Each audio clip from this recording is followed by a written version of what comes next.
of the Institute of Certified Public Accountants, ISPAC. Hannah holds a diploma in cooperative management from the Cooperative College of Kenya, a Bachelor of Law LLB degree from the University of Nairobi, and a postgraduate diploma in law from the Kenya School of Law. You may now proceed to the swearing-in arena.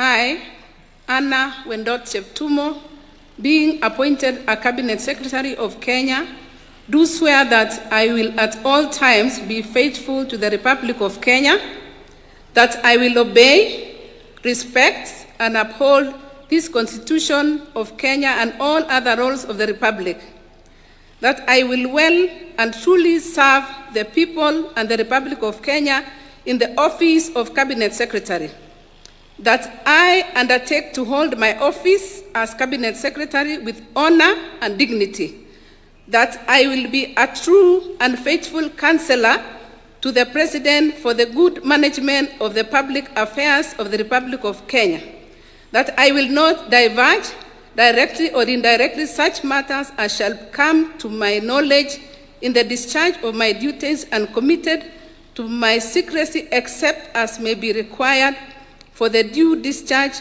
of my duties as Cabinet Secretary, and that I will perform the functions of my office conscientiously and to the best of my ability. So help me God.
Your Excellency, sir, permit me now to invite Honorable Joffrey Ruku, Cabinet Secretary for Public Service, Human Capital Development and Special Programs. Honorable Joffrey Ruku is the immediate former Member of Parliament from Beren North constituency in the National Assembly of Kenya. He is an accomplished political leader and financial professional. Honorable Ruku holds a Bachelor of Commerce degree in Business Administration from the Catholic University of East Africa, a postgraduate diploma in Diplomacy and International Relations, and a Master of Business Administration. You may now proceed to the swearing-in arena.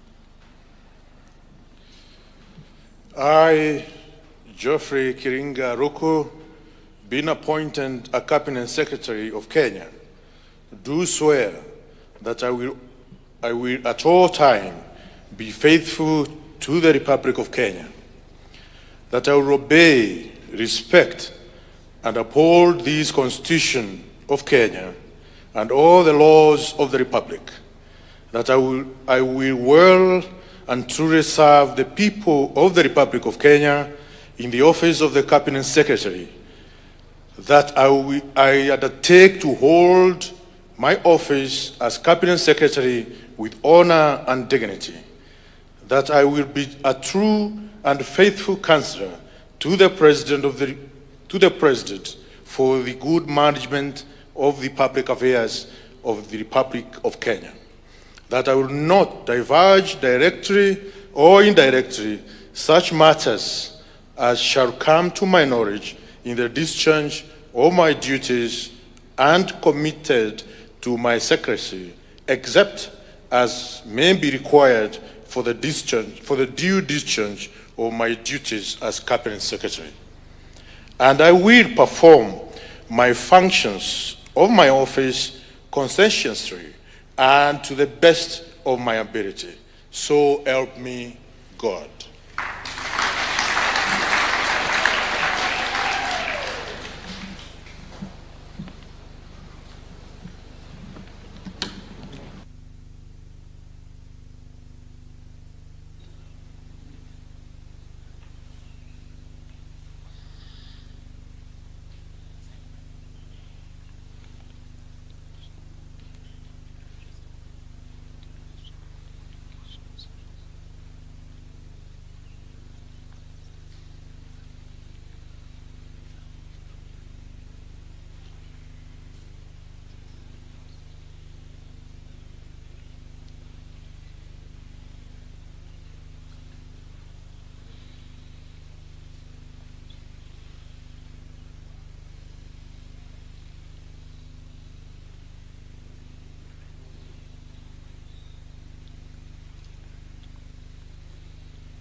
With Your Excellency's gracious approval, I now present the 14 appointees designated to serve the Republic as Principal Secretaries.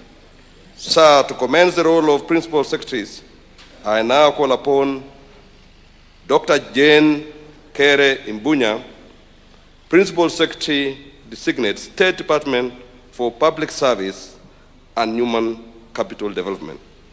Dr. Jane Kere Imbunya is the immediate former Dean of School of Education and Social Sciences in Kaimosi Friends University. She has excellent skills gained from leading teams across institutions to accomplish complex tasks. Dr. Imbunya holds a Bachelor of Education degree in Arts from the University of Nairobi, a Master's of Education degree, a Master of Philosophy degree, and a Doctor of Philosophy degree from the University of Botswana. You may now proceed to the swearing-in arena.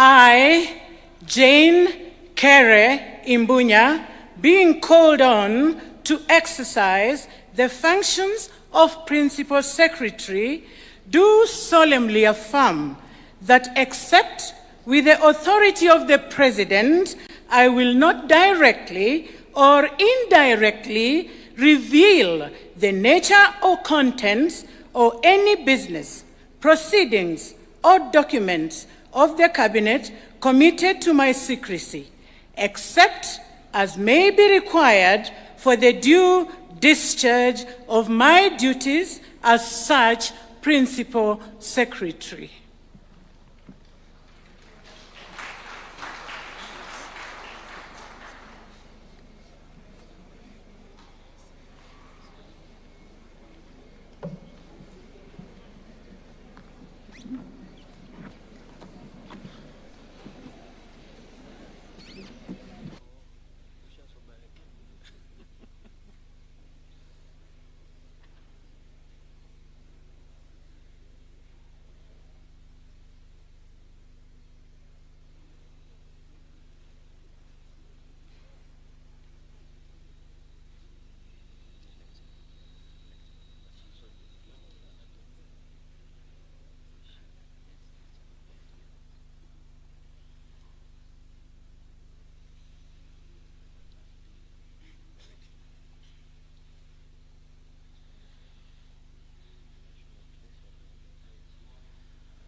Your Excellency, permit me now to invite Ms. Regina Omondi, State Department for Trade, Investment and Industry.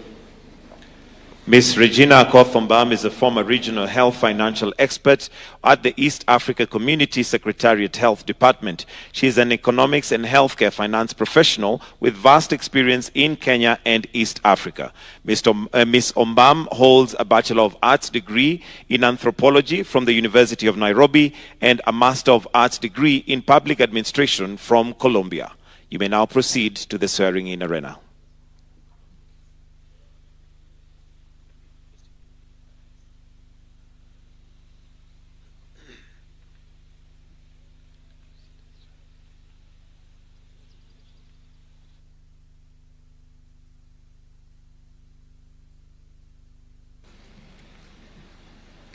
I, Regina Omondi, being called on to exercise the functions of Principal Secretary, do swear that, except with the authority of the President, I will not directly or indirectly reveal the nature or contents of any business, proceedings, or document of the Cabinet committed to my secrecy, except as may be required for the due discharge of my duties as such Principal Secretary.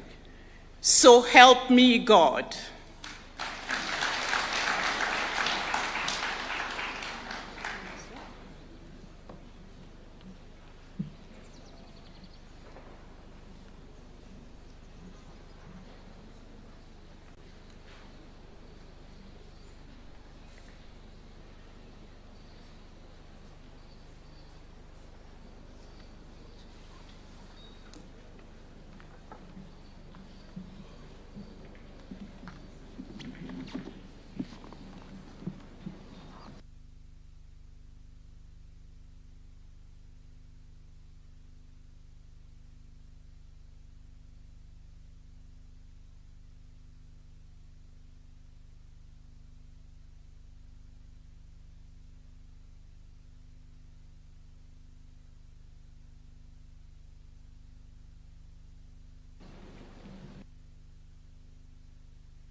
Sir, permit me now to invite Mr. Seriel Wagunda, State Department for Public Investments and Asset Management, the National Treasury and Economic Planning. Is a former lecturer at the Kenya School of Revenue Administration. He is a top-notch professional tackling cutting-edge economic and financial issues in a dynamic, fast-paced environment while embracing good governance. Mr. Wagunda holds a Bachelor of Commerce degree, a Master of Arts degree in Economic from Nagpur University in India. Kindly progress to the swearing-in arena.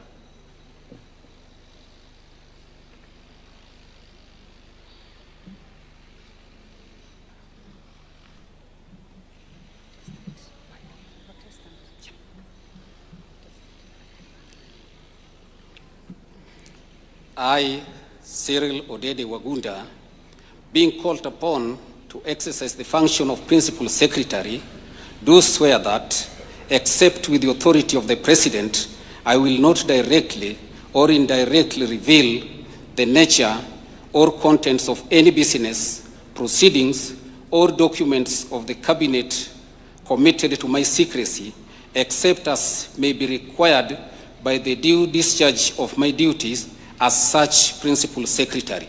So help me God.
Your Excellency, I call upon Dr. Caroline Wanjiru Karugu, State Department for East African Community Affairs, Ministry of ESC and ASALS and Regional Development.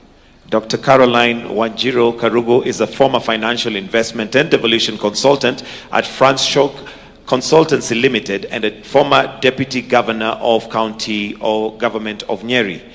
Dr. Karugu holds a Bachelor of Commerce, double major degree in Business Administration and Management and a Marketing from Daystar University, a Global Executive Master in Business Administration degree in Strategy from USIU in collaboration with Frankfurt School of Finance Management, and a Doctor of Business Administration degree in Finance from USIU in collaboration with the Columbia Business Administration University School of Business. You may now progress to this swearing-in arena.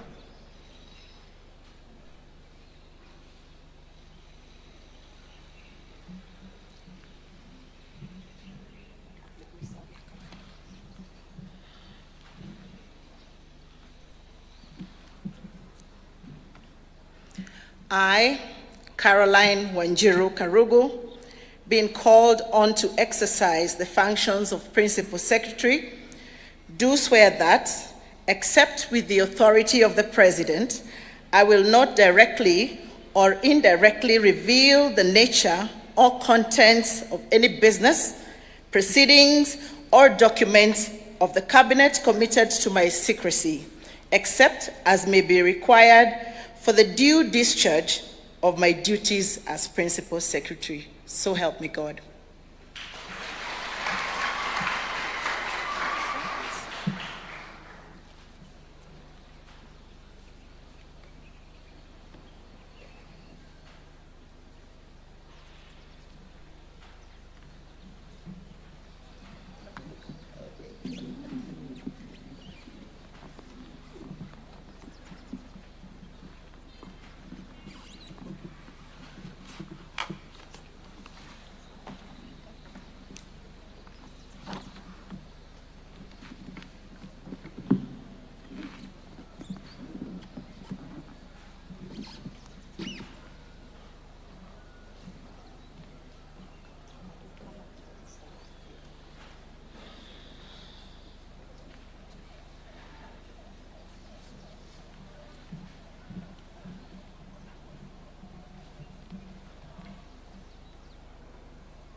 Sir, permit me now to invite Dr. Frederick Oluga, State Department for Medical Services, Ministry of Health.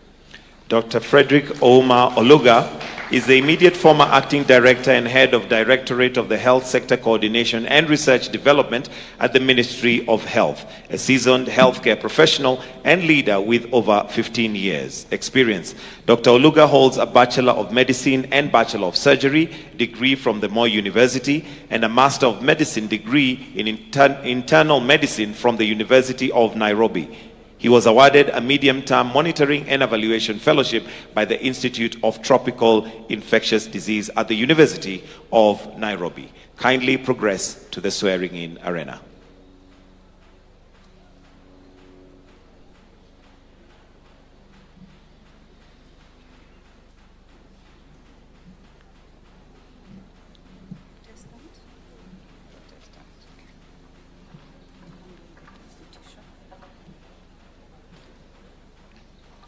I, Oluga Frederick Ouma, being called on to exercise the functions of Principal Secretary, do swear that, except with the authority of the President, I will not directly or indirectly reveal the nature or contents of any business, proceedings, or document of the Cabinet committed to my secrecy, except as may be required for the due discharge of my duties as such Principal Secretary.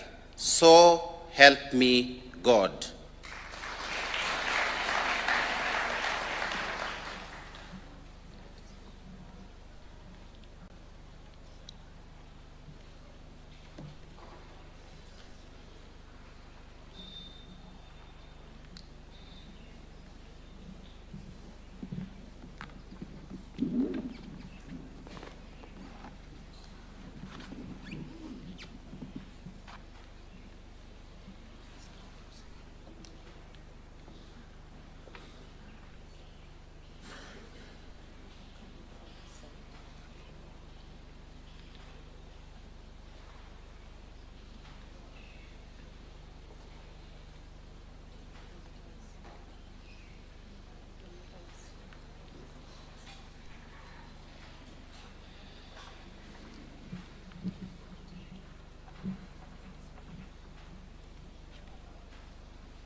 Your Excellency, I call upon Honorable Ahmed Ibrahim, State Department for National Government Coordination, Office of the Prime Cabinet Secretary.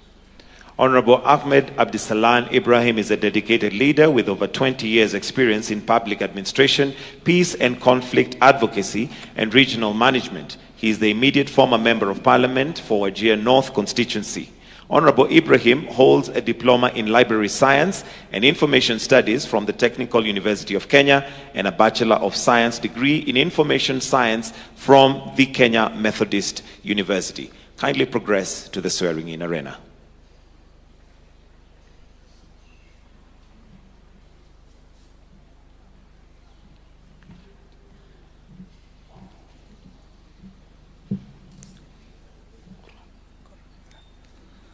I, Ahmed Ibrahim, being called upon to exercise the functions of Principal Secretary, do swear that, except with the authority of the President, I will not directly or indirectly reveal the nature or contents of any business, proceedings, or document of the Cabinet committed to my secrecy, except as may be required for the discharge of my duties as such Principal Secretary.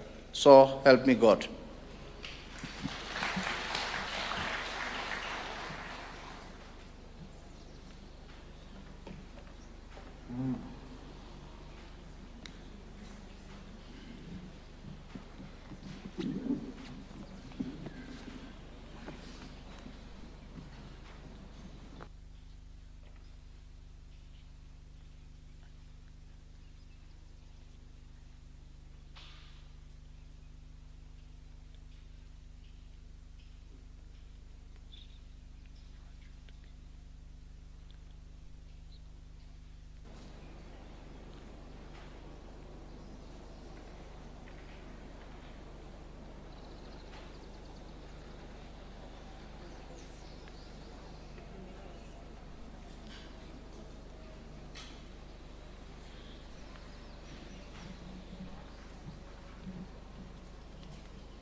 Sir, permit me now to invite Honorable Judith Pareno, State Department for Justice, Human Rights, and Constitutional Affairs, Office of the Attorney General. Honorable Judith Pareno is an advocate of the High Court of Kenya of over 20 years. Her other previous roles include serving as Director of the Kajiado County Investment Authority, Member of Parliament, and Member of East Africa Legislative Assembly, IALA. Honorable Pareno holds a Bachelor of Law LLB degree from the University of Nairobi and a postgraduate diploma in law from the Kenya School of Law. You may kindly proceed to the swearing-in arena.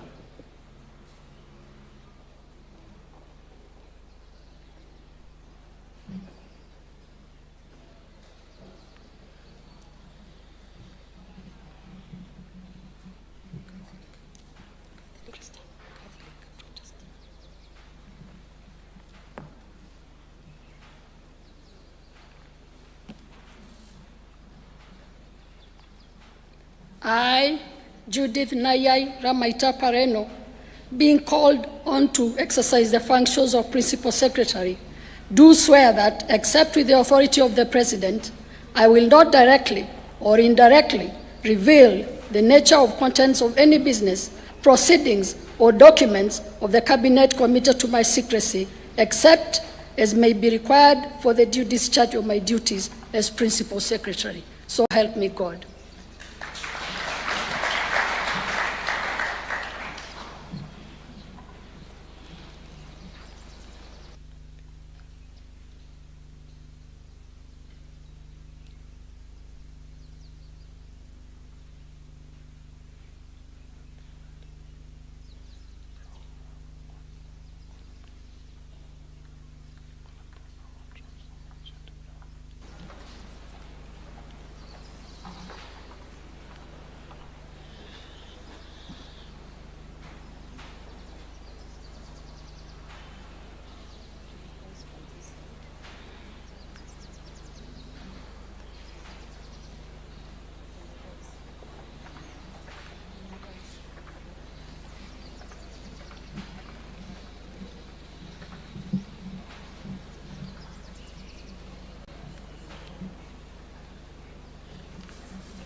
Your Excellency, I now call upon Mr. Boniface Makoha, State Department for Economic Planning, the National Treasury, and Economic Planning.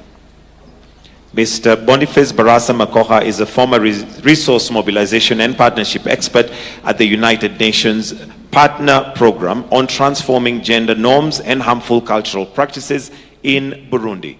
Mr. Makoha holds a Bachelor in Education degree in Science from Kenyatta University, a Master of Science degree in Physics from Mount Kenya University, and is currently pursuing a doctorate in Mediation and Conflict Resolution.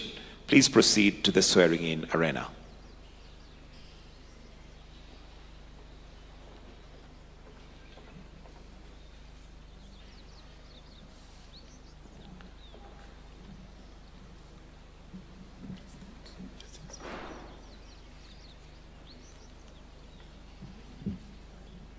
I, Boniface Makoha, being called on to exercise the functions of Principal Secretary, do swear that, except with the authority of the President, I will not directly or indirectly reveal the nature or contents of any business, proceedings, or document of the Cabinet committed to my secrecy, except as may be required for the due discharge of my duties as such Principal Secretary. So help me God.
Your Excellency, permit me now to invite Professor Shaukat Abdul Razak, State Department for Science, Research and Innovation, Ministry of Education. Professor Shaukat Abdul Razak is the immediate former director of Africa Technical Cooperation Department at the International Atomic Energy Agency in Vienna, Australia. He is a public service professional with local and international experience spanning over 37 years. Professor Abdul Razak holds a postgraduate diploma in animal nutrition, a Master of Science degree and Doctor of Philosophy degree from the University of Aberdeen, and a postgraduate diploma in Innovation and Change from York St. John University. Kindly progress to the swearing-in arena.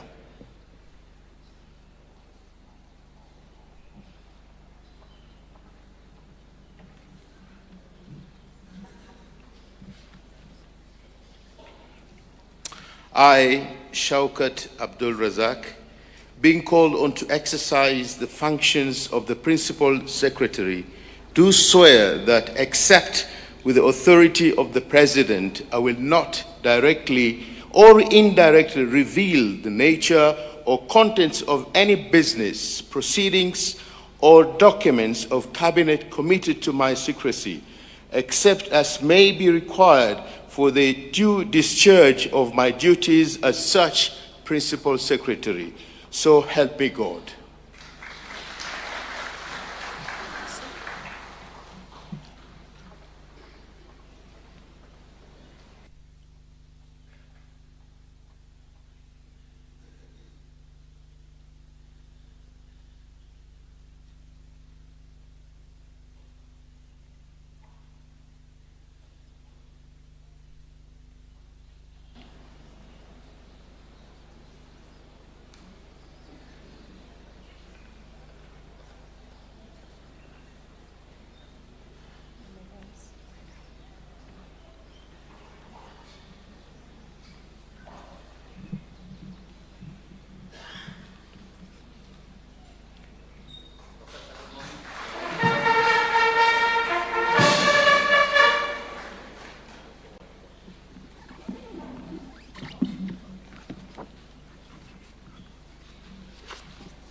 Your Excellency, I call upon Mr. Stephen Isaboke, State Department for Broadcasting and Telecommunication, Ministry of ICT and Digital Economy. Mr. Stephen Isaboke is a former technology, media, oil and gas and renewable energy consultant in Kenya and the United Arab Emirates. Mr. Isaboke holds a Bachelor of Commerce degree in Business Administration from the University of Nairobi, a postgraduate diploma in marketing from the Chartered Institute of Marketing in the United Kingdom, and a Master of Business Administration degree in Strategic Management from the University of Nairobi. Kindly progress to the arena.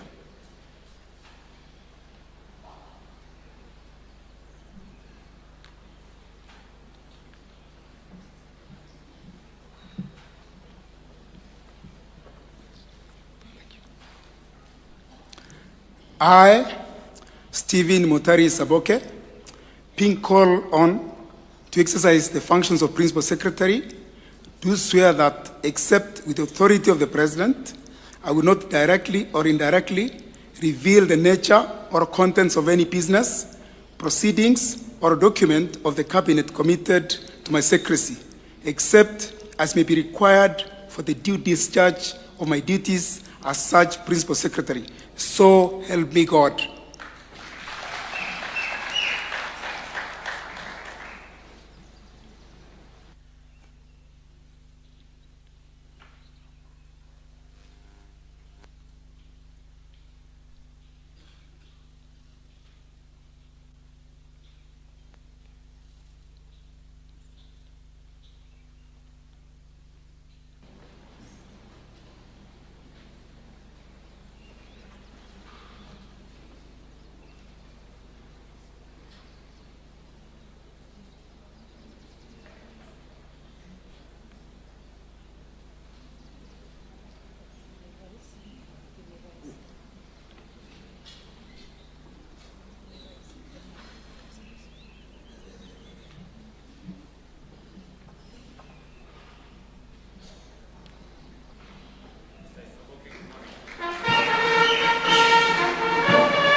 Sir, permit me now to invite Mr. Michael Lanasaloon, State Department for Devolution, Office of the Deputy President.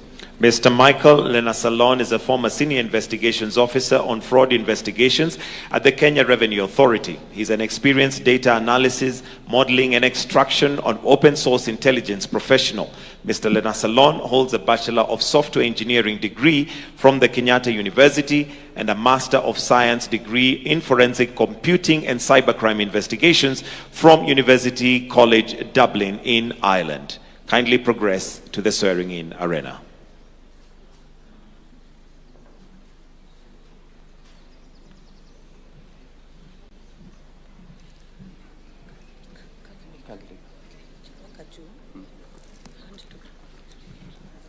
I, Michael Lanasaloon, being called on to exercise the functions of Principal Secretary, do swear that, except with the authority of the President, I will not directly or indirectly reveal the nature or contents of any business, proceedings or documents of the Cabinet committed to my secrecy, except as may be required for the due discharge of my duties as such Principal Secretary. So help me God.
Your Excellency, I now call upon Mr. Fikirini Jacobs Katoi Kahindi, State Department for Youth Affairs, Ministry of Youth Affairs and Sports. Mr. Fikirini Jacobs Katoi Kahindi is the immediate former director of the Governor's Delivery Unit in the County Government of Kilifi. His other role was working as coordinator for Ganze Sub-County at the Office of the Senator for Kilifi County.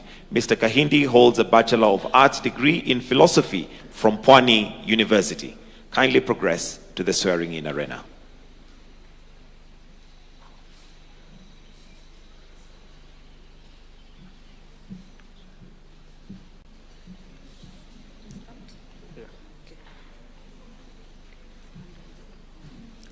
I, Fikirini Jacobs Katoi Kahindi, being called on to exercise the functions of Principal Secretary, do swear that, except with the authority of the President, I will not directly or indirectly reveal the nature or contents of any business, proceedings, or documents of the Cabinet committed to my secrecy, except as may be required for the due discharge of my duties as such Principal Secretary.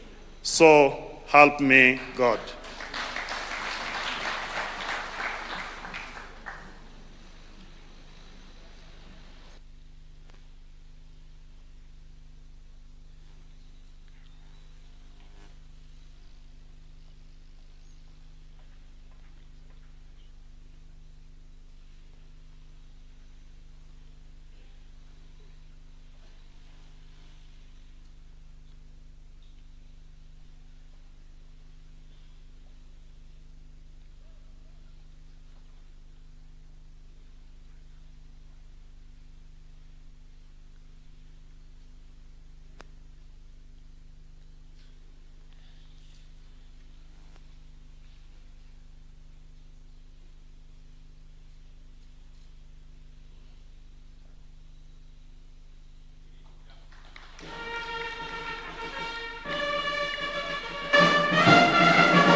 Sir, permit me now to invite CPA Karen Agengo Achieng, State Department for Children Welfare Affairs, Ministry of Labor and Social Protection.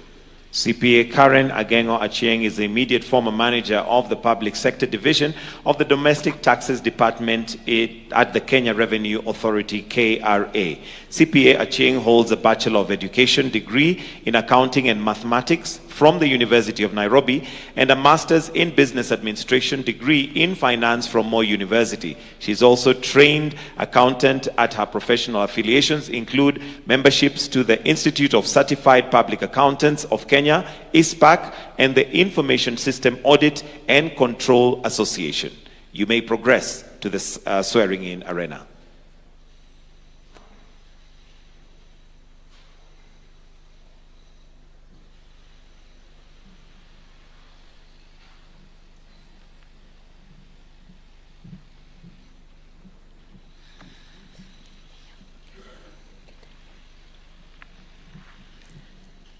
I, Karen Achieng Agengo, being called on to exercise the functions of the Principal Secretary, do swear that, except with the authority of the President, I will not directly or indirectly reveal the nature or contents of any business, proceedings, or document of the Cabinet committed to my secrecy, except as may be required for the due discharge of my duties as the Principal Secretary. So help me God.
Your Excellency, to conclude the administration of oaths, permit me now to invite Mr. Aden Abdi, State Department for Shipping and Maritime Affairs, Ministry of Mining, Blue Economy, and Maritime Affairs. Mr. Aden Abdi Miller is the immediate Deputy Director and Head of Department of Motor Vehicle Registration and National Transport and Safety Authority, NTSA. Mr. Miller holds a Bachelor of Electrical Engineering degree from the University of Minnesota Institute of Technology, Twin Cities, and a Master of Business Administration degree in Human Resource Management from Mount Kenya University. He also has a Diploma in Electrical Engineering from Jomo Kenyatta International University. Kindly progress to the swearing-in arena.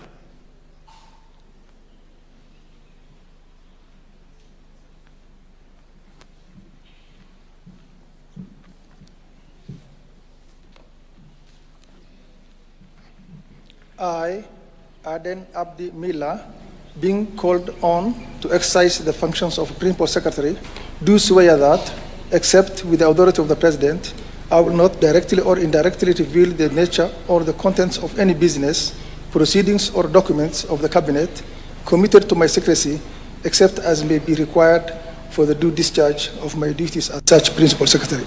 So help me God.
Your Excellency, with the formal assumption of office by the 2 cabinet secretaries and 14 principal secretaries, the leadership of the executive is now even stronger, more dynamic, and better equipped to accelerate the delivery of the administration's plan, the bottom-up economic transformation agenda. Sir, in culminating this state ceremony, it is now my distinct honor and high privilege to invite Your Excellency to convey your congratulations to the newly sworn-in state officers and to address the nation on this momentous occasion. Ladies and gentlemen, may we all rise as we welcome His Excellency, the President.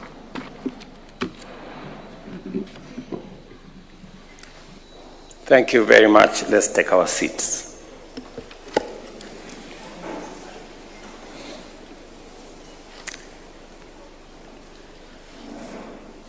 Distinguished guests, ladies and gentlemen, I welcome you all to witness the appointment of successful nominees to various high responsibility positions within the National Executive.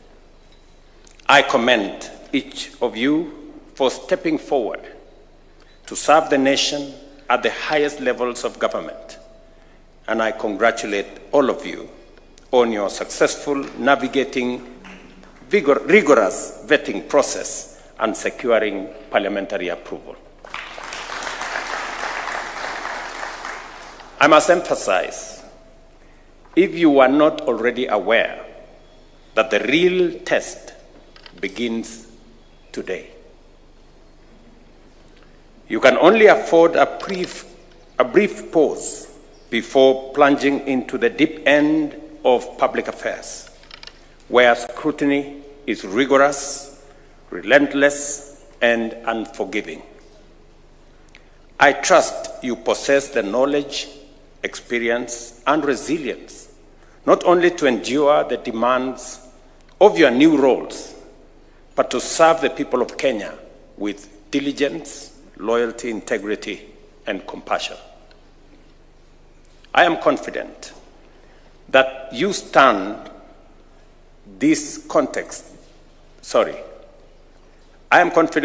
understand this context better than most, not only because you experienced it during vetting, but also because you made the significant life and career decision to join government at a time when public expectations are exceptionally high.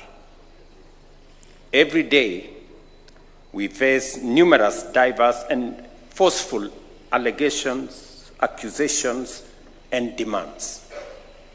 We must take them seriously, always remembering that as the executive, we are the trustees of the people and ultimately accountable for the use of public authority and public resources. The people are highly conscious that only by efficiently providing services to every citizen in every part of Kenya and managing each sector to enable workers and entrepreneurs to seize opportunities will we recover lost ground and achieve the prosperity we all aspire to. Expectations have never been higher, and failure is not an option. Our only valid response to criticism and demands is to perform our duties in a manner that increases public confidence in government. You are joining the executive at a defining midpoint, a moment that calls for greater effort and deeper commitment to achieving a national transformation that leaves nobody behind. You have been called to serve, not for personal gain, but to contribute to a team working to consolidate our progress and accelerate the implementation of our bold transformation agenda. This mission demands focus, diligence, professionalism, accountability, and tireless dedication. I say that in the context that this morning I have just referred back to Parliament the Conflict of Interest Law, or Bill, and tireless dedication, accountability, seriousness it deserves. I expect both houses of Parliament to exercise leadership in making sure that we get a piece of law that will help us manage and eliminate eventually matters corrupt. In many cases, come as a result of conflict of interest for public officials who serve not the public, but their interest.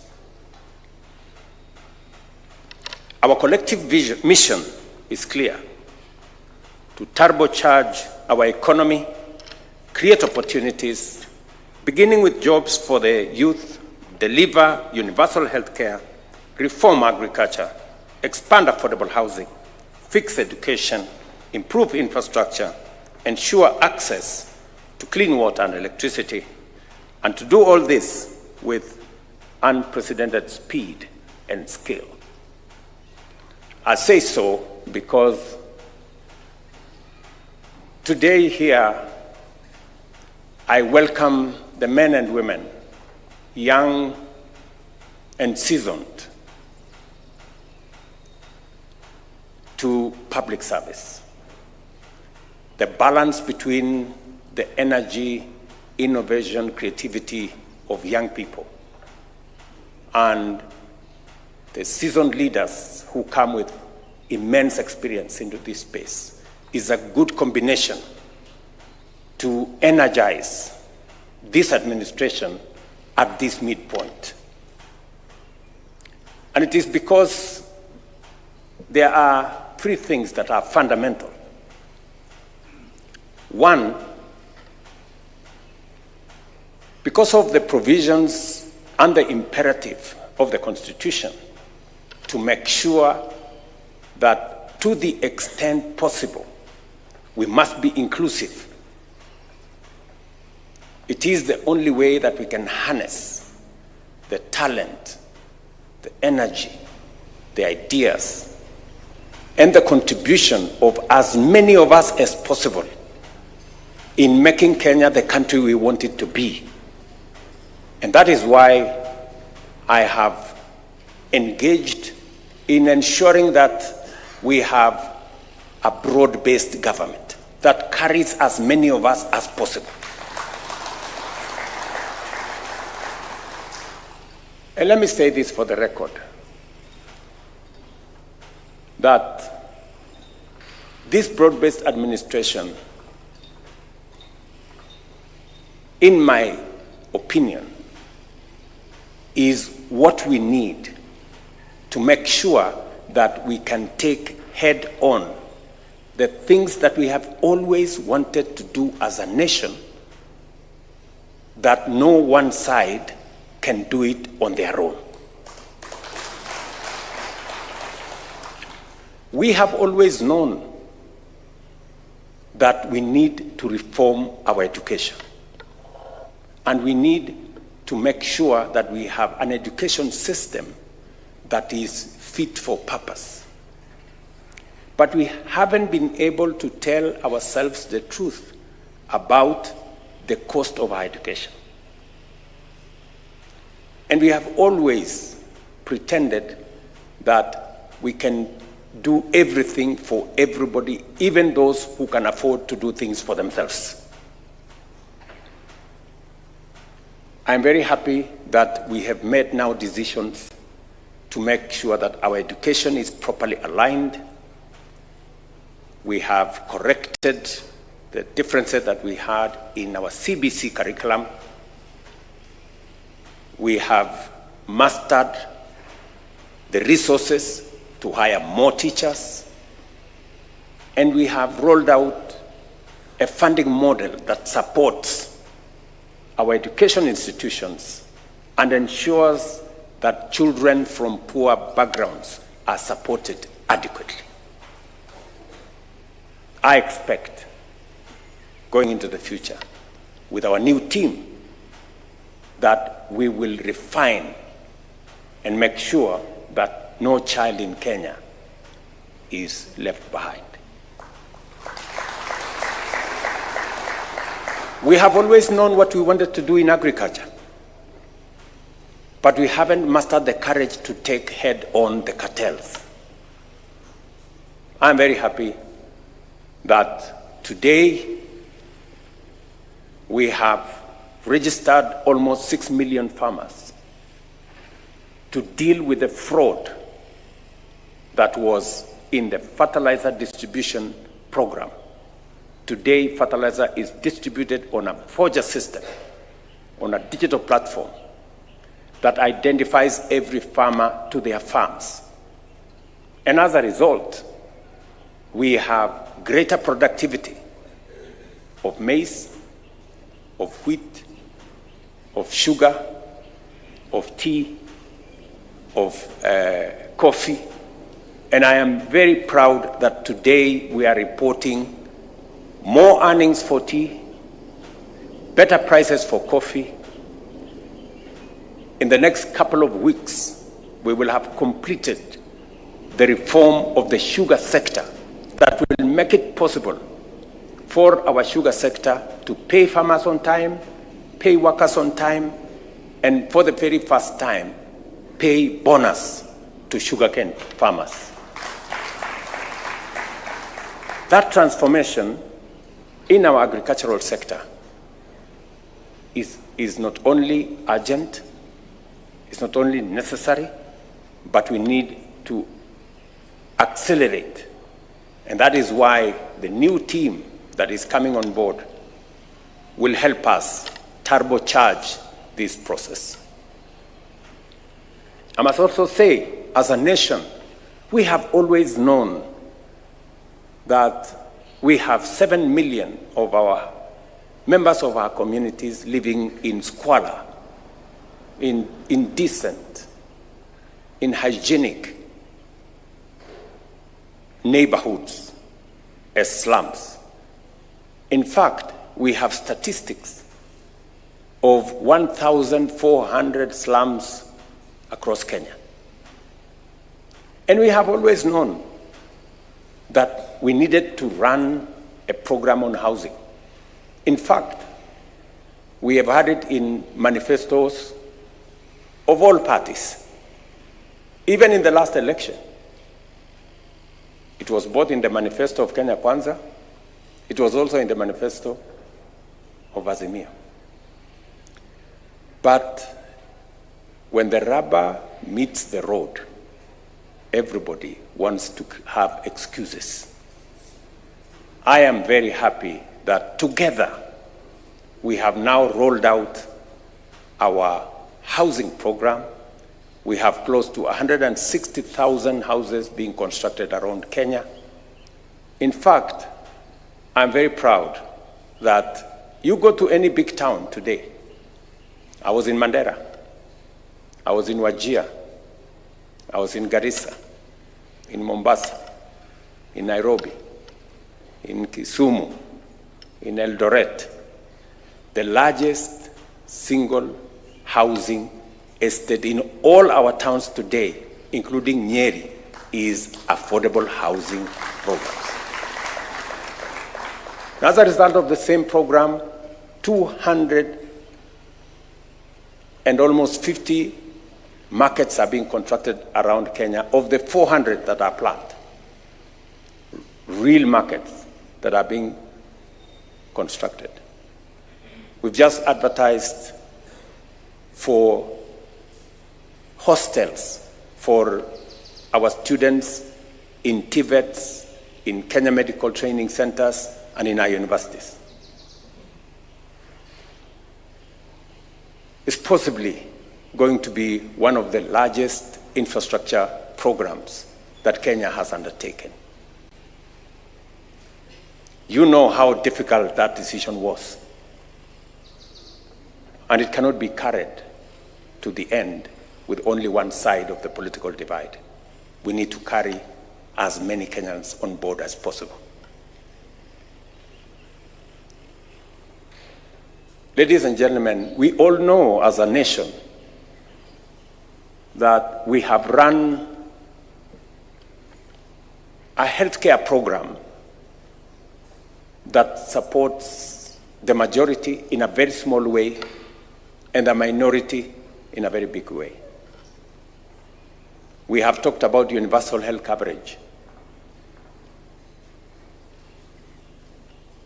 Ngilu tried, Professor Anyang' Nyong'o tried, the Jubilee administration, we tried. But I want to tell you, this is the moment. This is the administration.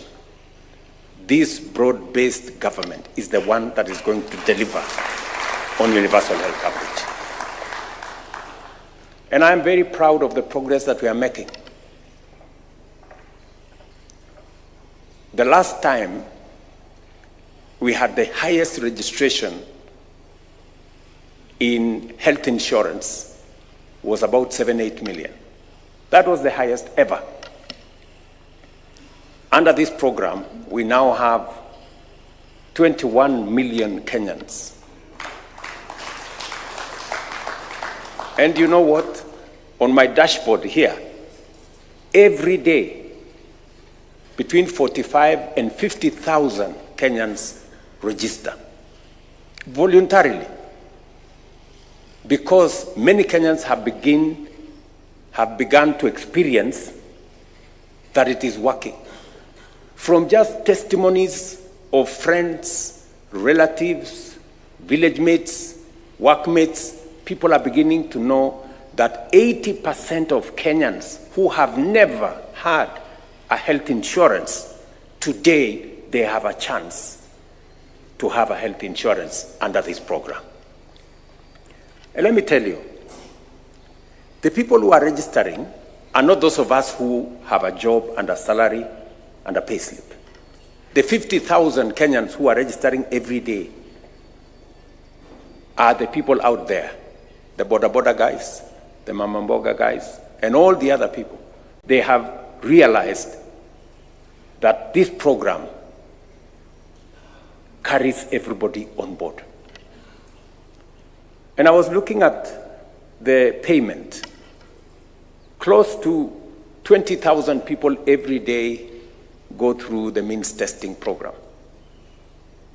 And they pay at the end for health insurance. We made a commitment that those who have no means to pay, the indigents, we are going to pay for them as the government of Kenya. But we're going to make sure that those who can afford the least will pay from 300 to what I pay as president, in the thousands, and everybody in between.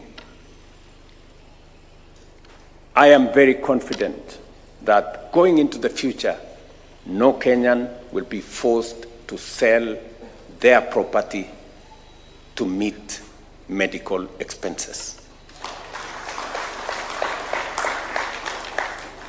And that is the nation we all want to live in. But it's going to take more than one person or one side or one party. It's going to take the collective effort of as many Kenyans as are willing to be part of this enterprise. And I want to say this is the coming together of the willing. There is nobody who will be forced to be part of this transformation. It is the coming together of the willing, not to serve parochial, narrow, personal interests of leaders or individuals or parties, to serve the greater interest of the people of Kenya. It is the people of Kenya who want food on their table. And that is why transforming agriculture is important to all of us. It is the people of Kenya who want an affordable, accessible healthcare program that leaves nobody behind. It is the people of Kenya who want decent dwellings. And it is the people of Kenya who want us to create more jobs for the millions of young people who leave school and college every year. So, I want to welcome our new team members into this grand program of taking Kenya to the next level. And you know what? I will be leading from the front. Yes, I will be leading from the front. Because I have made a conscious decision that the difficult decisions this nation has always wanted to make and have not been made because of political expediency, I will make those decisions and pay the price if there is any to be paid. That's what it is. It is not always that somebody from not a very robust background from me becomes president. So, yes. And we are going to change this country. Believe you me, we are going to change this nation. Because that is what is required of us. And we must stay focused. We must stay focused. There are so many noises, but we must keep our eyes on the ball. Do not be distracted. You know? And I like making reference to the building of the wall in Jeremiah had been assigned. Nehemiah, had been assigned. And there were so many characters, noises. There was some character there called Sanballat. There was another one called Tobias. They were in the social media saying, oh, you know, this thing will never happen. These people are useless. All they are telling us is lies. In fact, if a fox steps on this wall, it will collapse. There were so many stories. But the wall was built.